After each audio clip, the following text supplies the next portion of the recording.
Edson, boa tarde. Como é que foi essa primeira noite aí do toque de recolher em Jequié?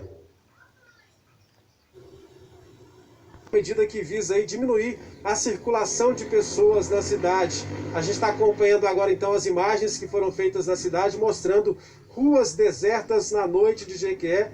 O toque de recolher que começou a valer ontem a partir das 8 horas da noite e vai até 5 da manhã. Um comboio, policiais militares saíram às ruas de Jequié para certificar, averiguar o cumprimento desse decreto que começou a valer ontem, como eu disse, A gente vai agora para um plantão da rede, Júlio. A gente interrompe da rede, a gente interrompe um plantão da rede nesse momento. Dia e 3, boa tarde. O ministro Nelson Teich, da Saúde, acaba de deixar o governo. O repórter Fabiano Andrade tem os detalhes. Fabiano, bom dia. Está ligado na programação da TV Globo. A informação de que o ministro da Saúde, Nelson Teich, pediu exoneração do cargo foi confirmada nesse minuto pela assessoria de imprensa do Ministério da Saúde. Nelson Teich foi chamado por volta de 11 horas da manhã para uma reunião que não estava prevista na agenda com o presidente da República, Jair Bolsonaro. Teich completaria amanhã um mês frente ao cargo no Ministério da Saúde. Durante esse período, houve algumas divergências de entendimento entre o ministro e o presidente da República. Primeiramente, sobre o uso do remédio defendido pelo presidente, a cloroquina. Nesta semana, Nelson Teich fez uma postagem em uma rede social dizendo que o uso desse medicamento pode trazer riscos à saúde, porque há efeitos colaterais, e que a autorização para a aplicação desse medicamento em pacientes com a Covid-19 deve ser feita por meio da assinatura de um termo de consentimento de que não há provas científicas da eficácia desse medicamento no tratamento da doença. Outra divergência também entre Nelson Teich e a presidência da República foi a respeito do plano de desconfinamento, que seria apresentado pelo Ministério da Saúde no começo desta semana. A informação que temos nos bastidores é que o Palácio do Planalto avaliou que o plano estava prevendo uma abertura gradual, suave demais, e que por isso ele foi rejeitado pela presidência da República. Portanto, só para confirmar, agora há pouco, o ministro Nelson Teich, que completaria amanhã um mês frente ao cargo no Ministério da Saúde, pediu exoneração. Aquelas pessoas que precisam deslocar para os hospitais ou pessoas com extrema urgência que precisam comprar algum medicamento em farmácias. Então, nesse horário, apenas essas pessoas que podem circular pela cidade. Então, é uma medida um pouco mais drástica. A cidade vem registrando altos índices de transmissão do novo coronavírus.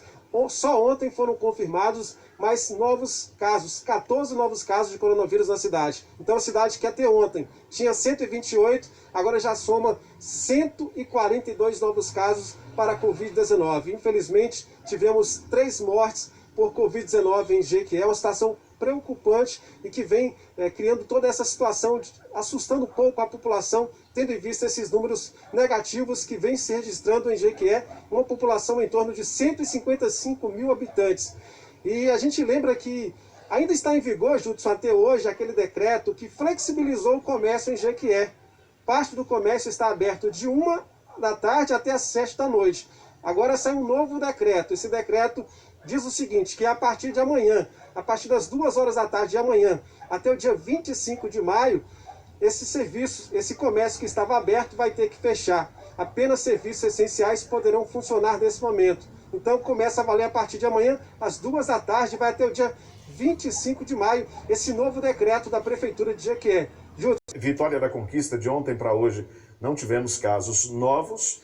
A gente destaca Jequié com 142 casos confirmados, 80 pessoas curadas. Aiquara, 3 casos. Anagé, 1. Lembrando que o que você está vendo de verde aí, ó, são os casos curados. Barra do Choça, 4 casos de pessoas que foram curadas. Barra do Rocha também. Boquira, 1 caso confirmado. Brumado, 9, com 8 curados. Caetanos, 2 casos. Caetité, 1. Dom Basílio, 2. Encruzilhada, 1. Itagi, 2. Itajibá, 17, com 7 curados. Itapetinga, 9 e 3 pessoas curadas. Itarantim, 3 casos. Jaguaquara, os 6 já são considerados curados. Jitaúna, 5 confirmados. Jussiape, 1. Lafayette Coutinho, 1. Lagedo do Tabocal, 6. Licínio de Almeida, 1 caso já curado. Livramento de Nossa Senhora, 2 confirmados. Manuel Vitorino, 2. Maracás, 3, com 2 curados. Mirante, 1 caso confirmado. Paramirim, 3. Piripá, 1. Rio do Pires, 2. E Vitória da Conquista, 58, com 39 pessoas curadas. Em Vitória da Conquista, 8 pacientes em investigação estão internados. 139 estão em isolamento domiciliar. A morte de uma pessoa no último domingo está sendo investigada se foi por Covid-19 ou não. A Secretaria Municipal de Saúde aguarda o resultado do exame de laboratório que está sendo feito no Laboratório Central de Saúde Pública, na cidade de Salvador. Ficaram assustados porque essas pessoas, esses dois homens, estavam passando de casa em casa para colher material de sangue e que seria utilizado para uma pesquisa realizada pelo IBOP. Na dúvida, então, assustados com toda essa situação e com medo, eles ligaram para a polícia e denunciaram essa situação à Polícia Militar. Bom, a Polícia Militar esteve no bairro, então certificou, conduziu essas pessoas, esses dois homens, para a delegacia para prestar esclarecimentos e também entrou em contato com a Vigilância de Saúde do município, as pessoas ligadas ao órgão de saúde do município, para certificar se essa situação tinha alguma autorização do município ou do governo do estado. Terminou na delegacia esses dois homens tendo que prestar esclarecimentos e a gente vai ouvir agora. Horas, nossa central de RP foi acionada e também através do WhatsApp denúncia começamos a receber informações de que havia prepostos de uma suposta empresa de São Paulo nos bairros Bruno Bacelar e na Vila Serrana, e essas pessoas estariam mantendo contato com os moradores e solicitando retirada de sangue para o teste do Covid-19. Como nós estamos trabalhando de maneira integrada com os órgãos de saúde pública, nós podemos verificar que não existia esse tipo de serviço oferecido pela vigilância sanitária, e aí decidimos por convidá-los até a delegacia de polícia, onde lá foi acionada a vigilância sanitária, que pôde manter contato e procurar averiguar de uma maneira mais precisa o que estava ocorrendo. Muito estimuladas por força dessa exigência de cuidados que se faz necessário. Nessa loja, essas sacolas têm dono, que já vem buscar. Além do drive-thru, o pessoal aqui também trabalha com delivery, quando o lojista entrega a mercadoria na casa do cliente. Segundo o Agnor, se não fossem essas estratégias, a situação teria ficado ainda mais difícil. O drive foi uma surpresa que começou no Dia das Mães pra gente e vem dando algum resultado, né? Já é uma alternativa a mais que a gente tem, porque às vezes o cliente ele não tem, mesmo se tiver o delivery, a gente não tem a disponibilidade de ter entrega o dia inteiro. Aqui na ótica, os vendedores também têm feito de tudo para se reinventar nessa pandemia.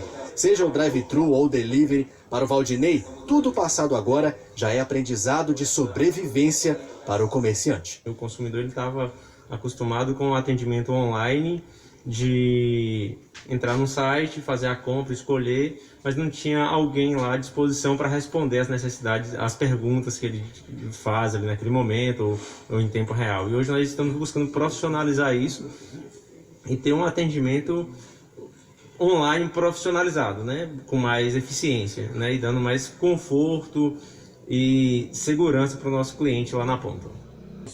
Fala Conquista Online, se inscreva. Agora com a gente aqui no Bahia Meio-Dia, a gente está falando da questão das infecções aqui, da contaminação nos principais bairros aqui da capital. A gente vê que a Pituba continua na frente. Muito boa tarde para vocês. Luana, daqui a pouco sejam bem-vindos. A gente fala mais. Vamos falar agora ao vivo, sabe com quem? Com o Sérgio Pinheiro. Moradores de carro, né, com comprovante de residência, comércio fechado, lotéricas. Temos uma logo ali, ó, tem uma fila e uma farmácia aqui do lado, são serviços essenciais e aí podem funcionar. Aqui muito movimento de gente para esse período de pandemia, porque a estação do metrô fica aqui perto, né? Tem também a Lapa, então são estações de transbordo, então tem muita gente passando. Conversar aqui com o secretário de Mobilidade. Para a proteção da vida das pessoas, os bairros selecionados é porque tinham casos, que eram campeões de casos na cidade de Salvador, somente a Pituba e Plataforma. Nós entramos com as ações dentro do intuito de inibir essa curva, diminuir a quantidade de casos, e isso está surtindo efeito, os números estão mostrando isso. Nós fizemos aí mais de 6.000 aferições de temperaturas, fizemos mais de 1.200 testes rápidos de pessoas que apresentaram alteração nessas temperaturas, e nós precisamos fazer esses testes. Infelizmente foram 84 pessoas que deram positivas e que automaticamente já começam a receber as orientações. Acho que essa é a grande ideia. Tem pessoas que estão circulando na cidade que não sabem que estão com coronavírus. Quando você diagnostica, você consegue, essa pessoa toma conhecimento e ao mesmo tempo ela passa a entrar na quarentena, ela passa a fazer os procedimentos para não continuar circulando na cidade e assim infectando novas pessoas. Agora, os produtos, né, para desinfecção, e estamos ao lado aqui do secretário de Ordem Pública e também presidente da Limpurb, o Marcos Passos, que vai falar para a gente sobre esse trabalho. Agradecemos pela participação aqui no Bahia Meio Dia. Esse trabalho está sendo só realizado nos cemitérios municipais. Toda quarta-feira é feito esse trabalho de desinfecção nos cemitérios municipais. Além disso, qualquer sepultamento vindo de Covid, também as equipes entram imediatamente fazendo a desinfecção. E daí ampliação para essas 4 áreas onde o prefeito determinou a paralisação de alguns serviços, de alguns espaços. Então entramos, são mais de 160 agentes da Limpurb fazendo todo esse trabalho de desinfecção. Aqui concentrado na Boca do Rio, Joana Angélica, plataforma e estendido para o bairro da Pituba. Na areia da praia, está sendo convidado ali a se retirar da orla. Maurício está aqui ao nosso lado, olha, Maurício Lima, que é diretor da Guarda Municipal. A orientação é essa, né, Maurício? Eles pediram para ela sair, ó, estão atravessando com ela. Exatamente. Eles pediram para que ela saísse da praia, porque ela está interditada, mas agora estão ali ajudando ela a fazer a travessia da via, para que ela dali possa se dirigir à sua casa e continuar o seu caminho. Inclusive, ela estava, se não me engano, a nossa imagem mostra que ela estava sem usar máscara.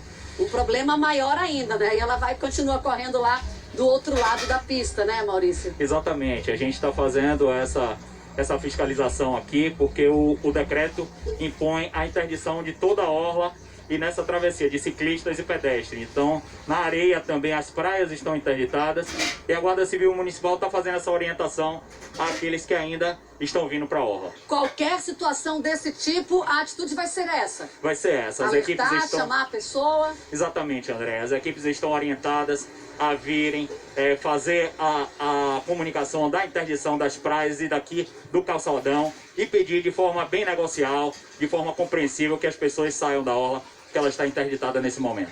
Serviço essencial ou então comprovem a necessidade de urgência ou emergência. Alguns estabelecimentos vão poder funcionar até as 23 horas, como farmácias ou até aqueles serviços de entrega. No entanto, para garantir que as pessoas respeitem o toque de recolher, a Guarda Civil e a Polícia Militar vão fiscalizar. Aqui em Feira de Santana ainda não tem toque de recolher, Ricardo, ou Sodac, desculpa, mas temos aqui a segunda morte, infelizmente o segundo registro por morte de Covid-19 de uma pessoa de Feira de Santana. Foi um homem idoso de 76 anos que tinha comorbidades, doenças crônicas, cardiovascular, neurológica e também diabetes. Ele estava internado no hospital em Salvador. É a segunda morte, como eu falei, a primeira foi de uma idosa também de 82 anos que estava internada em um hospital de Salvador. Feira de Santana tem agora 159 casos confirmados para o novo coronavírus.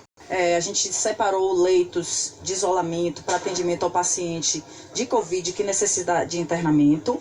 Nós temos também uma central de Covid, de atendimento ao paciente com síndrome gripal. Ele está em fase de término de ajustes para a gente já inaugurar essa semana, né? Onde a gente tem aí leito de isolamento, a gente tem respiradores, a gente tem bomba de fusão, a gente tem monitor cardíaco, a gente tem toda a equipagem para que, se precisar, a gente tenha internamento de pacientes que venham a agravar. Com o filho mais velho